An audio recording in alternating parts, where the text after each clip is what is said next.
বিসমিল্লাহির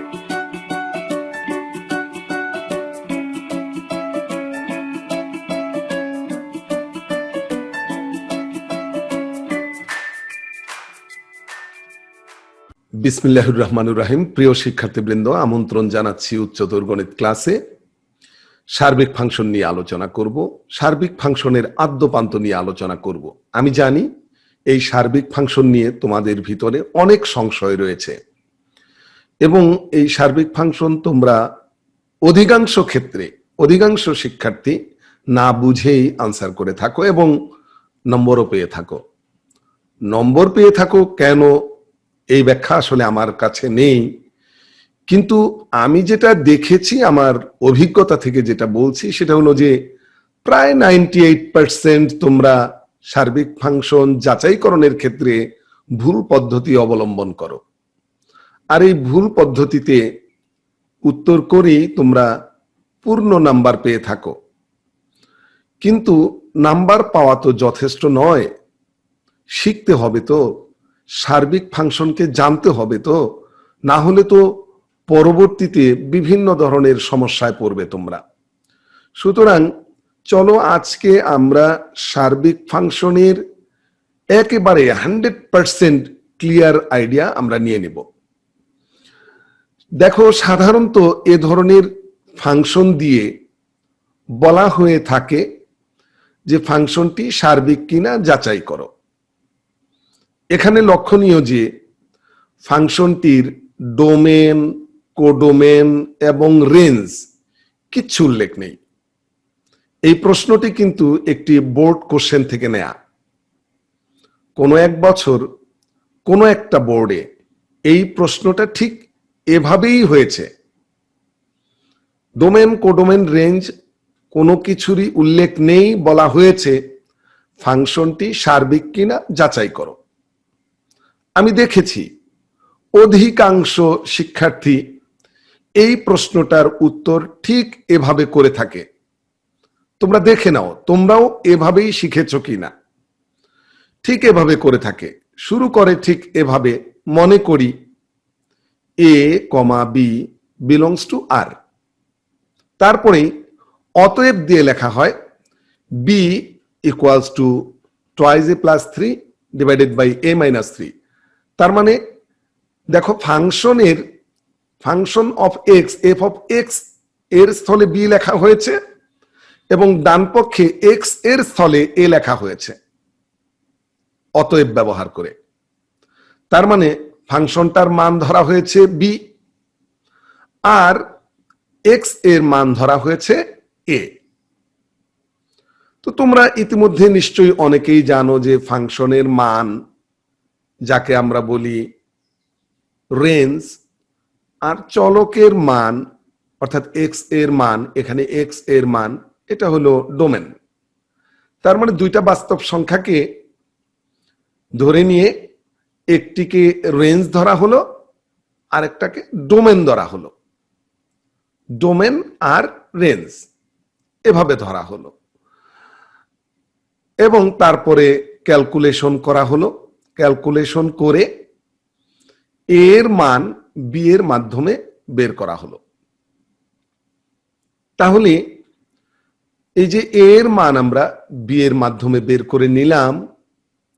এবার লক্ষ্য করো, এক্ষেত্রে তো এক্স এর রিপ্লেসে আমরা এ বসিয়েছিলাম, এবার ফাংশনে এক্স এর রিপ্লেসে এ বসিয়ে দেওয়া হয় এবং ডান পক্ষে এর স্থলে এর মান বসিয়ে দেওয়া হয়। দেখো, 1 নঙে আমরা যে এর মান পেয়েছিলাম সেটা এই সমীকরণে, যে এখন লেখার পর যে সমীকরণ, সেই সমীকরণের ডান পক্ষে এর স্থলে এর মান বসিয়ে দেওয়া হয়েছে। তারপরে ক্যালকুলেশন, ডান পক্ষের ক্যালকুলেশন, ডান পক্ষের টোটাল ক্যালকুলেশন করে শেষ লাইন যেটা পাওয়া যায়, এবং সর্বদাই এই লাইনটা পাওয়া যাবে, যে কোনো ফাংশনেই এই লাইনটা পাওয়া যাবে, F of A equals to B. আর এই লাইনটা আসার পরই ধুম করে লিখে দাও যে এই ফাংশনটি একটি সার্বিক ফাংশন। এখন তুমি নিজেকে প্রশ্ন করো যে এই যে প্রথমেই তুমি ধরে নিয়েছিলে যে এ কমা বি বিলংস টু আর, অর্থাৎ এ ও বি দুটি বাস্তব সংখ্যা ধরে নিয়েছিলে। দুইটা বাস্তব সংখ্যার একটিকে তুমি ফাংশন হিসেবে লিখলে, ফাংশনের মান এফ অফ এক্স এর স্থলে লিখলে বি, আর অন্যটিকে লিখলে এক্স এর মান হিসাবে। দুটি কিন্তু বিগ কোশ্চেন। কেন তুমি ফাংশনের পরিবর্তে বি বসালে আর কেন তুমি এক্স এর পরিবর্তে এ বসালে? অনেক বড় প্রশ্ন। তুমি হয়তো যুক্তি দিতে পারো যে ফাংশনের মান হচ্ছে রেঞ্জ, সুতরাং বি এখানে রেঞ্জ, আর চলকের মান হচ্ছে ডোমেন, তাহলে এ এখানে ডোমেন। ভেরি গুড, মেনে নিলাম। বি হচ্ছে রেঞ্জ আর এ হচ্ছে ডোমেন, মেনে নিচ্ছি। তারপরে তুমি F of A equals to B লিখেছো, তার মানে domain A, domain A, F of A মানে রেঞ্জ, রেঞ্জ ইকুয়াল টু তুমি দেখিয়েছো range B, F of A মানে range, range equal to B, এই তো দেখিয়েছো। কিন্তু আমি তোমার সবকিছু মেনে নিলাম, তুমি যেভাবেই যুক্তি দাঁড় করাও সব মেনে নিলাম, কোনো যুক্তি দাঁড় করানোর দরকার নেই, তোমার এই সবকিছু ঠিক আছে, মেনে নিচ্ছি। আমার যেটা প্রশ্ন, তুমি নিজেকে সেই প্রশ্নটা করে দেখো যে প্রশ্ন করা হয়েছে সার্বিক কিনা ফাংশনটা, সার্বিক কিনা ফাংশনটি, সার্বিক কিনা যাচাই করো। এই প্রশ্ন তুমি যদি অ্যানালাইসিস করো তুমি দেখতে পারবে যে এখানে এই প্রশ্ন থেকে বোঝা যায় যে ফাংশনটি হতে পারে সার্বিক, নাও হতে পারে সার্বিক। তার মানে আমাকে সেটাই যাচাই করতে হবে যে ফাংশনটি সার্বিক নাকি সার্বিক নয়, সেটাই যাচাই করতে হবে। এখন তুমি যে পদ্ধতি অবলম্বন করে F of A equals to B দেখিয়েছো, এই পদ্ধতিতে তুমি যদি অঙ্ক করো, এ ধরনের অঙ্ক, দুনিয়ার তাবৎ ফাংশন, সকল ফাংশন, নভমণ্ডল এবং ভূমণ্ডলের সমস্ত ফাংশনই হয়ে যাবে সার্বিক ফাংশন। এই পদ্ধতিতে প্রমাণ করলে তুমি কোনো একটি ফাংশনকে দেখাতে পারবে না যে সেই ফাংশনটি সার্বিক নয়।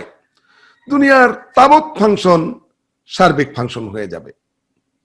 তাহলে এই প্রশ্নটি অবান্তর যে ফাংশনটি সার্বিক কিনা যাচাই করো, এই প্রশ্নটাই তো অবান্তর হয়ে যায়, তাই না? সুতরাং তুমি একটু ঠান্ডা মাথায় ভাবো যে তুমি যা করছো তা ঠিক করছো কিনা, একটু ভাবো। এবার দেখো তুমি কেন F of A equals to B লিখেছো তার একটু সার্বিক ব্যাখ্যা আমি দিচ্ছি। কেন তুমি এটা লিখছো তুমি জানো কিনা যে তুমি এটা লিখেই কিভাবে বলো প্রদত্ত ফাংশনটি একটি সার্বিক ফাংশন? হয়তো তুমি জানো, আবার না জেনেও লিখতে পারো। তবে যারা জানো, জেনে লেখো, তারা আসলে কেন লেখো আমি সেটা দেখাচ্ছি। আর যারা জানো না তারা জেনে নাও, তারা আসলে মূল বইয়ে সার্বিক ফাংশনের যে সংজ্ঞা দেওয়া হয়েছে সেই সংজ্ঞা থেকে এই F of A equals to B পেয়েছে। সংজ্ঞাটা এরকম: একটি function F such that A arrow B কে সার্বিক ফাংশন বা অন্টো ফাংশন বলা হবে যদি প্রত্যেক বি বিলংস টু বি এর জন্য একটি এ বিলংস টু এ পাওয়া যায়, যেন F of A equals to B হয়। দেখো এই সংজ্ঞাটার এই যে যতটুকু এখানে লেখা হয়েছে তোমার বই থেকে হুবহু নেওয়া হয়েছে। এখন এই যে F of A equals to B একেবারে শেষ দিকে রয়েছে, এই F of A equals to B দেখিয়ে তুমি বলে দিচ্ছ যে এই সংজ্ঞা অনুযায়ী প্রদত্ত ফাংশনটি একটি সার্বিক ফাংশন, তাই নয় কি? ভেরি গুড, তুমি আসলে মূল বইটাকে ফলো করেছো, এজন্যে তোমাকে অভিনন্দন। মূল বই তো আমাদেরকে ফলো করতেই হবে, মূল বই তো আমাদের সব, মূল বইয়ের কোনো বিকল্প নেই। আমি আমার মতো শিক্ষক বা কোনো গাইড বই, কোনো কিছুই মূল বইয়ের বিকল্প হতে পারে না। সুতরাং মূল বই অনুসারে তুমি করেছো, তোমাকে সাধুবাদ। কিন্তু বাবা, মূল বইটা তো বুঝে বুঝে পড়তে হবে, তাই না? এই সংজ্ঞাটাও তোমাকে অবশ্যই 100% বুঝে পড়তে হবে যে কি বলা আছে দেখো, এই সংজ্ঞাটা কিন্তু এই পর্যন্তই শেষ নয়। এই সংজ্ঞাটার শেষে আরেকটু অংশ আছে, আরেকটু অগ্রসর হও, সে অংশটা এরকম করে আছে, অর্থাৎ B equals to range F হয়। কেন এটা লেখা থাকলো, এটা দ্বারা কি বুঝানো হয়, বা সংজ্ঞাটার আগের অংশেরই মিনিং কি, একটু ভাবো, তাহলেই তোমার কাছে ভুলটা ধরা পড়বে। লক্ষ্য করো, এই যে এই ফাংশন, এই ফাংশনে কিন্তু এই যে F such that A arrow B, এই তো ফাংশন। এই ফাংশনে বি কিন্তু কোডোমেন। সংজ্ঞাটার লাস্টে যেটা বলা হয়েছে B equals to range F, এই বি কিন্তু ফাংশনটার কোডোমেন, আর এ হচ্ছে ডোমেন। যাই হোক, এর কথা এখানে তেমন গুরুত্ব দিয়ে না আনলেও চলে। বি কিন্তু গুরুত্বপূর্ণ, যেহেতু শেষ দিকে বলা হয়েছে B equals to range F, তার মানে codomain equals to range. B হচ্ছে কোডোমেন, কোডোমেন রেঞ্জের সমান হলে ফাংশনটি সার্বিক। লক্ষ্য করো, এক্ষেত্রে বলা হয়েছে প্রত্যেক small b belongs to capital B. প্রত্যেক, তার মানে কোডোমেনের সদস্য কিন্তু কোডোমেন ক্যাপিটাল বি, তার সদস্য কিন্তু স্মল বি। তার মানে কোডোমেনের প্রত্যেক উপাদানের জন্য একটি A small A belongs to capital A, একটি এ অর্থাৎ ডোমেনের একটি উপাদান থাকবে। কোডোমেনের প্রত্যেকটা উপাদানের জন্য ডোমেনের একটি উপাদান পাওয়া যাবে। কোডোমেনের, আমি আবারও বলছি, কোডোমেনের প্রত্যেক উপাদানের জন্য একটি এ বিলংস টু এ অর্থাৎ ডোমেনের একটি উপাদান পাওয়া যাবে। এটাকে যদি অন্যভাবে বলি, তাহলে ডোমেনের উপাদানগুলোর প্রতিচ্ছবি হবে কোডোমেন।